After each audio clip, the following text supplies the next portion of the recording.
Hi everyone, welcome to Lesson 8, Commandments and the Promised Land. So today we're going to learn about the Israelites getting the 10 Commandments at Mount Sinai, and then finally they get out of the wilderness after 40 years and they reach what they call the Promised Land, what we call Israel nowadays. So last week, if you remember what happened, they escaped Egypt and they crossed the Red Seas through the waters as Moses parted the sea. But then they were stuck in the wilderness, not sure what to eat. But God provided manna, which is sort of like a flaky bread thing that appeared on the ground, and quails, which are birds, to eat. So what is going on this week? So let's watch our video to see what's happening in our story.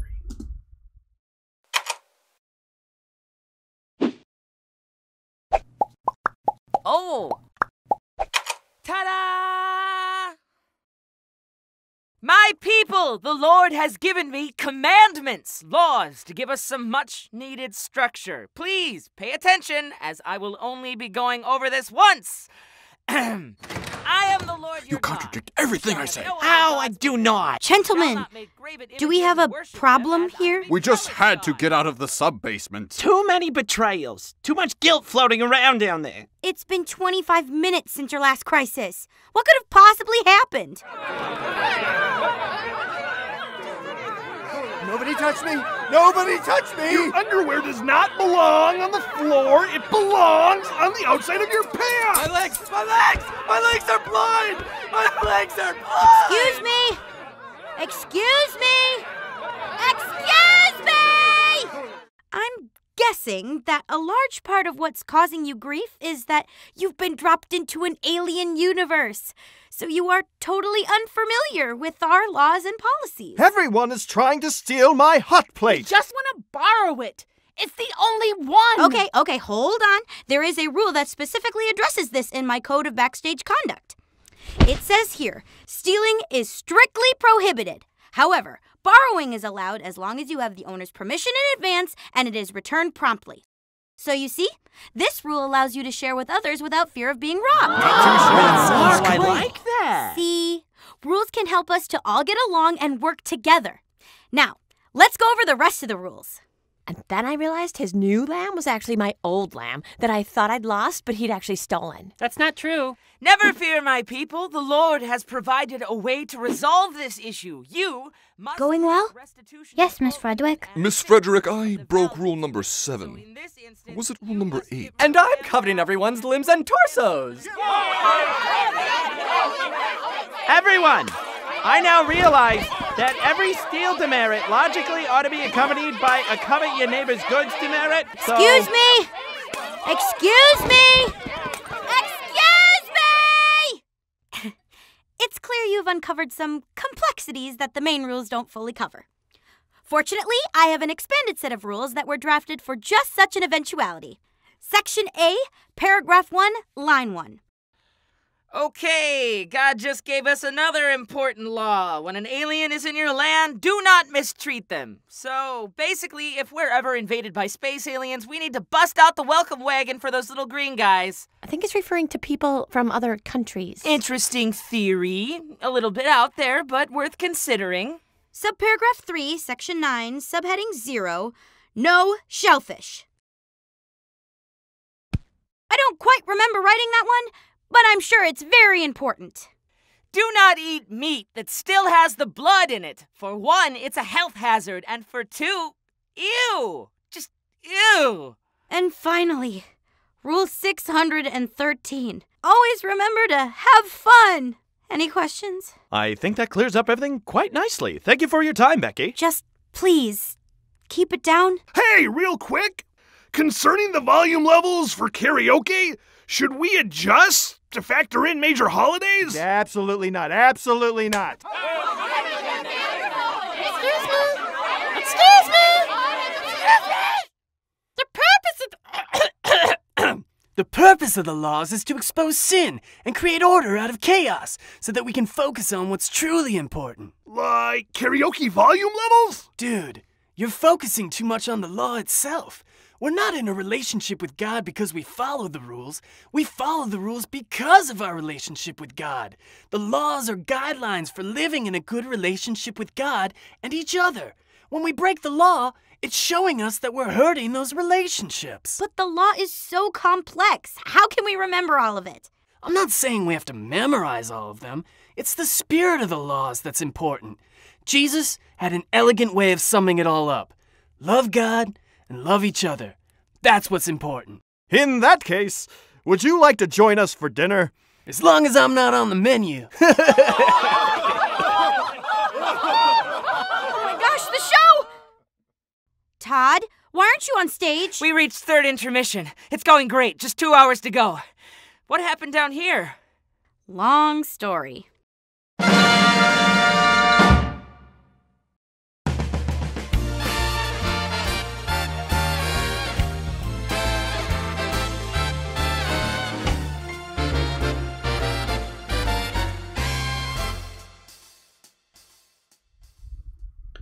So that was them reaching the Mount Sinai. The reading is from Exodus 20, so let's read that. Then God spoke all these words. I am the Lord your God who brought you out of Egypt, out of the house of slavery. You must have no other gods before me. Do not make an idol for yourself, no form whatsoever of anything in the sky above or on the earth below or in the waters under the earth. Do not bow down to them or worship them, because I, the Lord your God, am a passionate God. I will punish children for their parents' sin, even to the third and fourth generations of those who hate me. But I am loyal and gracious to the 1,000th generation of those who love me and keep my commandments. Do not use the Lord your God's name as if it were of no significance. The Lord won't forgive anyone who uses his name in that way. Remember the Sabbath day and treat it as holy. 6 days you may work and do all your tasks, but the 7th day is a Sabbath to the Lord your God.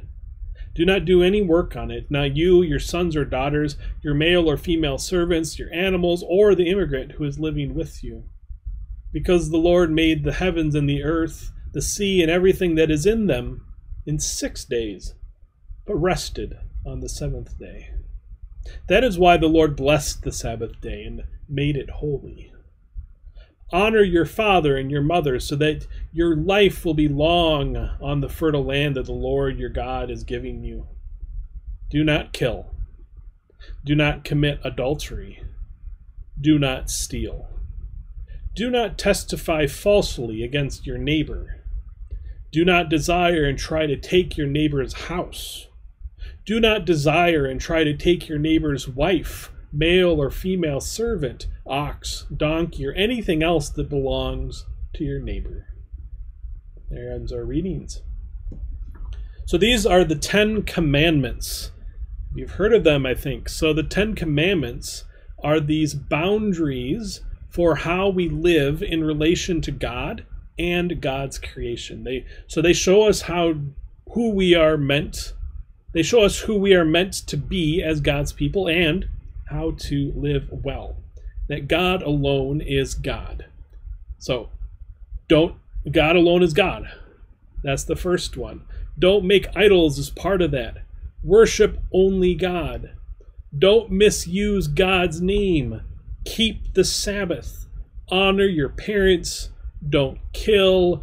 Don't misuse your sexuality. Don't take others' stuff. Don't lie and gossip about others. Be content with what you have and don't crave others' stuff. So those are our 10 commandments.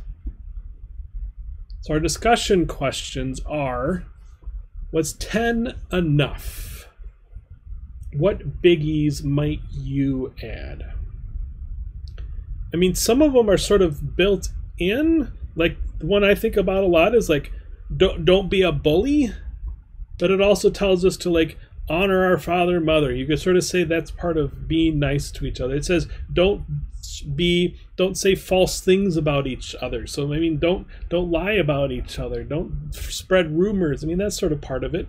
Do not kill.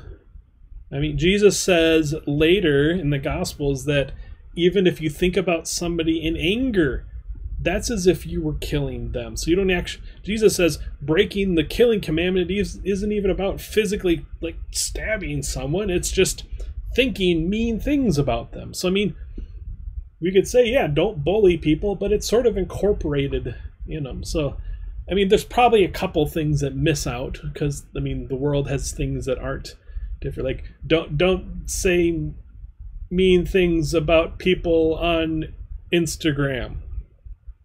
They obviously didn't have Instagram in Jesus's this time. So I mean, that's the second question. What would the world be like without rules?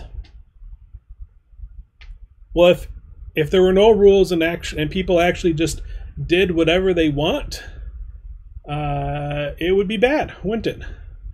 You'd have a lot of people who, if they got mad at someone, they wouldn't just think about being mad, they would actually kill them. So I think it would be sort of chaos and insane and crazy, and it would not be very good. There's probably times there's too many rules, but I think if we didn't have any rules at all, we'd eventually get to the point of everybody just trying to kill each other because you'd have no choice, and that wouldn't be good, would it? So people would try to come up with rules if there weren't any. So this is after this. So they've gotten the 10 Commandments and they've reached Mount Sinai. They've been in there 40 years now in the wilderness, and they finally get out. They reach the Jordan River and they cross over the Jordan River into the Promised Land.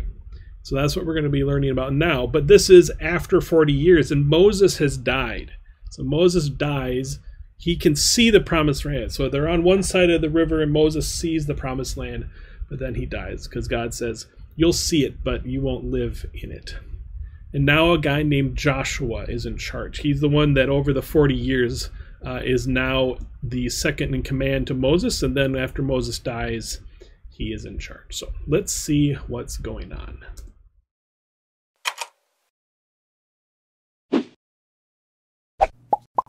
Oh! Ta-da!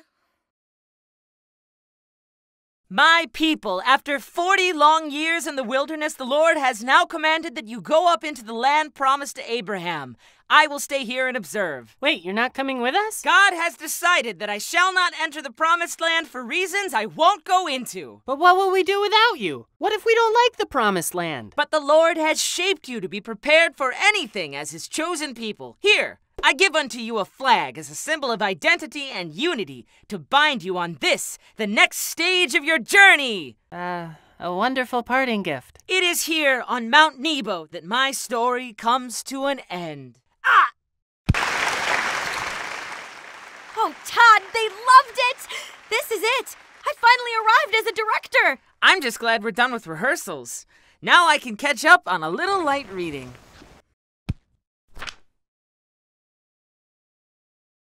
Your play is complete. Now, will you help us find a new home? What? There are other comic books? Oh yeah, I've got a closet full of them. Perhaps another comic could offer asylum. I've got Really, Really Fast Man, Tornado Woman, 98% Nights. What's this one? Ah, Don Francesco's Hidden Paradise. Hola, superheroes. Please join us. We have mucho vacancy, being that it is a hidden paradise. What can you tell us about this Don Francesco? As far as I can tell, the plot primarily revolves around sunbathing, playing tennis, snorkeling, and a complimentary omelette buffet. Free omelets?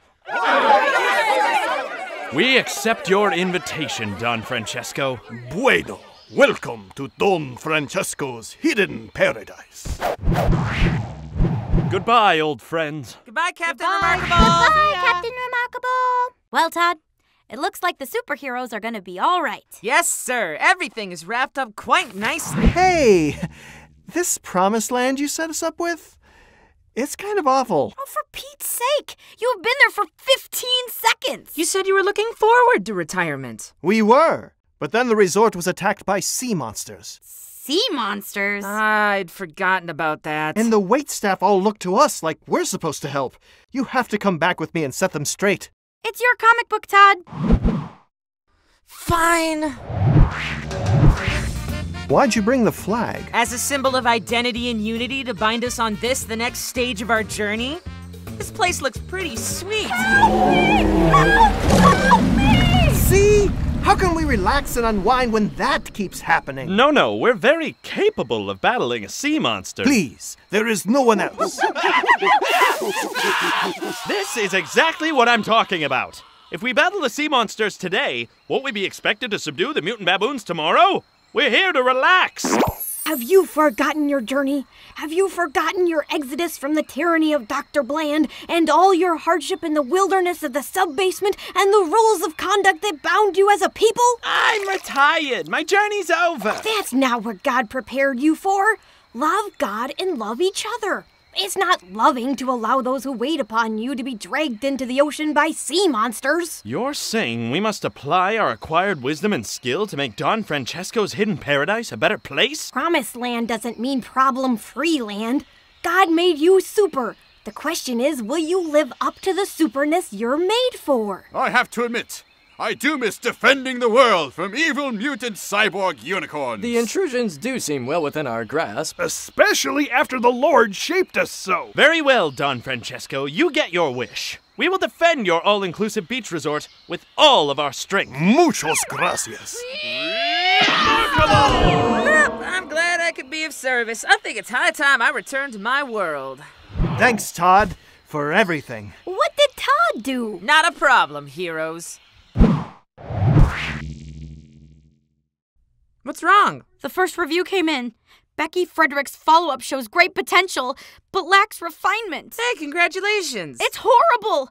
A yucky heap of faint praise. Becky, you can't expect to be perfect. Refinement comes with time. With everything we've learned on this production, just think of the greater challenges we'll tackle on the next one. You know what? I think I'm going to start research for our next play. That's the spirit, Beck.